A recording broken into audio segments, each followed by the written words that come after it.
여러분들이 그동안에 시각과 청각과 생각과 후각과 예각과 미각, 온각, 냉각, 통양각, 앞각, 유기각 등을 촉각으로 전화해지게 해서 우리가 살고 있다는 거예요. 그래서 아하, 이것이 그것이구나. 그런 감정들, 감각의 총체적인 것들을 감정이라고 해요. 그래서 우리가 커서 최고의 감정이 뭐예요? 이성이야. 결혼을 아무리 잘해도 눈빛은 딴 데로 가요. 본능적으로. 왜 계세요? 한 사람과 한 사람을 만나서도 만족할 수 없는, 그래서 대리만족을 찾게 돼 있어요. 흔히 우리가 온전하게 만나진 사람에서 온전하게 모든 것을 다 찾아내지 못하는 건 각자가 발산해 주질 못하기 때문이에요. 발산이 중요한 겁니다. 중요한 것은 충분한 상을 그려줘라, 그리게 해줘라, 또 갖게 해줘라. 바로 이것이 자신감이에요. 여러분들의 언어는 얼마만큼 자신이 있느냐 하는 거예요. 그래서 흔히 입으로만 이야기합니다. 입술로만 이야기한다 이거예요. 눈으로 이야기할 수 있고,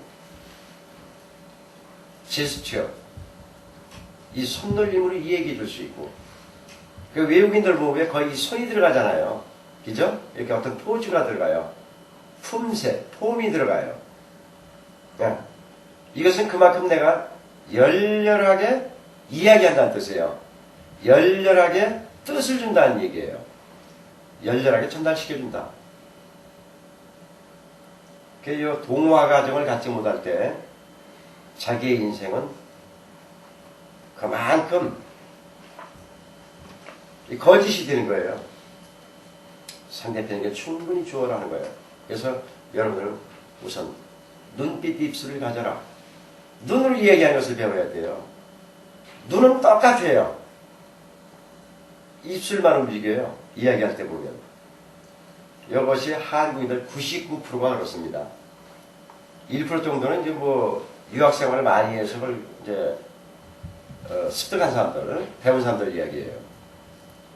그래서 유럽이나 미국이나 이런 선진국들, 큰 전쟁을 겪은 큰 나라들, 그 지식인들 보면요, 거의 눈에 초점이 맞춰져 있어요. 입술보다는. 눈으로 자기 마음, 자기의 그 전달하고자 하는 그 힘을 실어줘요. 그래서 외국인들은 상대편 눈을 봐요. 거짓인가 아닌가 그 눈빛에 나와요. 얼마나 이 사람이 확고하냐, 진실하냐. 보통으로 하는 얘기냐? 자기 온 생애를 바쳐서 하는 이야기냐? 이것이 눈으로 나와요. 또 그걸 읽을 줄 알아요. 동양인들, 특히 한국인들은 눈빛을 안 바라봐요. 자기가 좋아하는 그 모습만 봐요, 이상하게. 눈을 피해요. 상대편 눈빛이 강렬하면 눈을 피하죠. 그죠? 거기가 그래요. 자세히 보면. 제가 할 수 있는 이야기는, 아하, 이것이 그것이로구나. 이 느낌을 내 자신이 갖지 않을 때는 상대편에서 확인하려고 들고 의심하고 그래요. 그것이 이제 쌓이면 어떻게 돼요? 경멸하게 되죠. 그래서 여러분들은 앞으로 특히 인간의 운명에 대해서 이야기할 때는 그 진실하다는 그 자체를 보여주라는 얘기예요. 어떤 소리 몇 마디 딱 해요. 그럼 기가 또 푹 눌려요. 운명에 관한 여러분을 따라갈 사람이 없어요. 자신있게 얘기해야 돼요. 그래서 그 자신감에 그 사람이 동화가 되면, 또는 이제 삼류 이야기로 말려들면 자신은 이미 도인이 되어 있고 도사가 되어 있고 신선이 되어 있는 거예요. 그 다음에 그 사람의 운명을 좌지우지할 수 있게 되는 거예요. 좌지우지. 이게 상당히 중요한 이야기입니다. 자, 이것이 이제 그 전체적인 것을 파악할 수 있게 되는 감각의 총체라 이야기할 수 있다. 이 감각의 총체가 뭔지 아세요? 내 판단이 흐리고 내가 자신 없게 얘기하는데 되겠어요? 어느 사람 건성 얘기해요. 오행에 드러나 있는 건성. 겉의 것을 이야기한다 이거예요. 속 깊은 것을 이야기하지 못할 때는 건성건성이 돼요. 껍데기만 이야기한다. 그러니까 선생님은 자신있게 얘기해요. 그 자신있게 얘기하는 것이 바로 속 깊은 이야기죠. 자, 여러분들, 바로 이 감각의 세계는 시각에서 시작해서 촉각으로까지 그 단계적으로 이어지는 과정에 그 느낌들을 여러분들이 이야기하는 과정이거든. 그러니까 여기서 시각과 청각, 생각, 후각, 예각, 미각, 온각, 냉각, 통양각, 앞각, 유기각, 이 촉각. 여기에서 저 사람에게 피하는 것이 무엇이냐? 아, 이 사람은 감성적이다. 그럼 촉각으로 바라봐야 돼요. 바로 이런 점이 여러분들이 모르는 거예요. 아, 이 사람은 냉혈한이다. 냉각으로 바라봐야죠. 아, 이 사람 마음이 따뜻한 사람이다. 응? 응. 너무 따뜻해서 치마만 둘렀다면 다 여자를 보는 사람이다. 온각으로 봐야죠. 아마 이래도 여러분들이 뜻을 모른다면 죽어야죠. 예, 평생 깨우치지 못하기 때문에. 이 깨우침이라는 것은 깨우침의 과정에 왔을 때 깨우쳐야 되는 거예요. 깨우침의 과정이 지나서 깨우친다고 돌아다니는 사람들이 좀 많아요. 유명산, 응? 유명한 곳곳을 돌아다니면서 깨우친다고. 그 사람들은 이미 깨우칠 수 있는 그 과정, 그 순간을 놓친 사람들이에요. 그래서 겉도는 겁니다. 실성하듯이 건성건성 살아간다 이거예요. 그래서 오늘은 여러분들이 이 감각, 이 교육 과정에서 깨우쳐라. 깨우치면 곧 벗어나며 벗어나면 곧 현실로 돌아옵니다. 여러분들 깨우치면은 벗어난다. 벗어나면은 도인처럼 행세하는 게 아니에요. 곧 깨우친 즉시 현실로 다가서는 거예요. 그래서 그 장을 펼치는 겁니다. 여러분들 가장 멍청한 사람이 도를 통하면 어떻게 되는 줄 아세요? 가장 적극적으로 되는 거예요. 적극적으로 살아갈 수밖에 없는 삶의 자세. 이것을 원고지심이라 또는 정상적인 생활이다. 그냥 이렇게 얘기하는 거예요. 어느 사람은 가슴으로 품습니다. 어느 사람은 눈으로 품습니다. 어느 사람은 뇌로 품습니다. 어느 사람은 육체적인 육감으로 품습니다. 좀 여러분들이 무엇을 품어야 되느냐? 바로 시각부터 시작한다. 네. 내 눈으로 보아서 알 수 있는 그 범위, 그것을 품어낼 수 없다면 이미 자기가 처해 있는 그 삶의 순간은 거짓이에요. 그래서 저는 항상 눈으로 보이는 사람을 보이는 만큼 봅니다. 그리고 한마디의 대화를 시작해서 그 대화 속에서 그 깊이를 봅니다. 그리고 내가 얼마만큼 품어낼 수 있느냐를 제 스스로 알아낸다 이런 얘기예요. 어차피 스쳐가는 인생들인데 그 스쳐가는 인생의 마당, 거기서 내가 저 사람한테 어느 순간에 무슨 이야기를 해줄 수 있는가? 운명에 대한 것이냐, 또는 저 사람을 마음 편하게 살게 할 수 있는 개운의 세계냐? 여러분들 개운해진다고 해서 금방 달라지나요? 그 순간순간 작용을 해주는 거예요. 나머지 인생을 작용해 주는 거라 이런 얘기예요. 살아온 과거를 인정하지 않아요.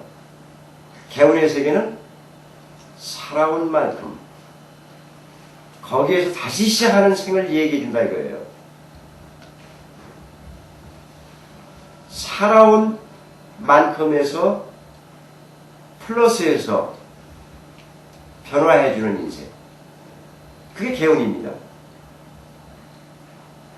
그 과정을 정확하게 상대편에게 이야기해 줄 수 없는. 그래서 개운했는데 이런 문제가 이런데요. 당황합니다. 당황할 게 뭐가 있어요? 그 사람이 살아온 인생은 이미 내가 상담해서 어느 정도 알고 있는데. 그죠? 예. 깊이 보면 깊이 다 알고 있는 거예요. 전체를 알 수 있는 거예요. 거기에서 개운한 만큼 변화해가는 세계. 그 그림을 주는 거예요. 이것이 상당히 중요한 이야기입니다. 자, 어찌됐든 이제 후각과 리각과 쭉 이 예각이 있습니다. 이것은 여러분이 읽어서 이 심정세계까지 여러분이 수습할 수밖에 없어요. 왜냐하면 이 세계는 이 각이라고 하는, 여러분 각이 뭐예요? 깨달각자 아니에요? 네, 각이라고 하는 것이. 왜 여기에 시자가 붙어서 시각이 됐겠어요? 네, 깨달는다는 건 시각부터 시작하는 거예요. 그런데 깨달음의 법칙에서 시각이나 청각이나 생각을 도외시킨다 이거예요. 배우는 거죠. 네, 이미 역사적으로 해서 이 각 앞에 붙는 자 쭉 나와 있습니다. 해답이. 근데 깨닫는다고 엉뚱한 것만 해요. 어? 그럴싸한 이야기들, 그럴듯한 이야기들, 어? 문학의 총체적인 이야기들 깨달을 수가 없어요. 사람을 더 겉돌기만 합니다. 어? 그 이상한 말에 매료되게 해서 그 사람을 거기에 붙들어매기만 해놔요. 거기서 어떻게 깨달음이 와요? 자, 그래서 여러분들은 오늘부터 이제 보는 것을 배워라. 이 시각적인, 보는 것을 깨닫지 못하는 데서 어떻게 무엇이 나옵니까? 네, 본물로서 깨닫는 것부터 시작해야 됩니다. 그래서 쭉 나가고요. 오늘은 이제 그 19주년 오늘 아마 이것이 시작됐던 모양이에요.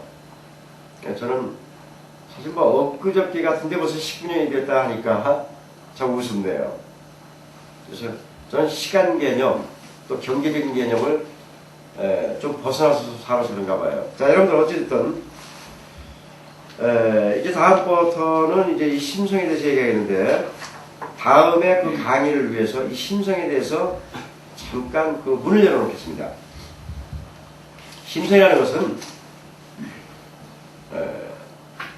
그냥 어렵게 생각하지 마세요. 마음 속에 있는 진심이 무엇이냐는 걸 찾아내야 돼요. 이 진심이라는 것은 모든 것을 이루게 한다. 그래서 이루소서, 이루어지게 하소서, 이롭게 하소서. 이게 진심이에요. 이루어지소서, 이루어소서, 이루소서, 이루어지소서. 이것을 이롭게 하는 거예요. 모든 사람에게.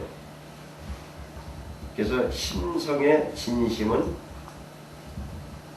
정확하게 판단할수록 내 자신의 마음이 편안해진다.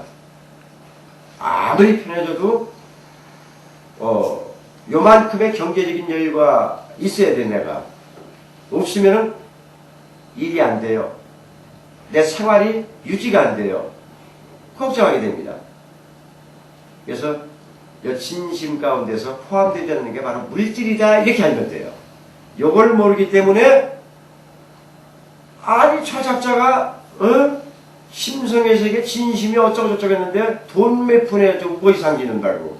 그냥 이렇게 얘기하죠. 심성세계의 진심에는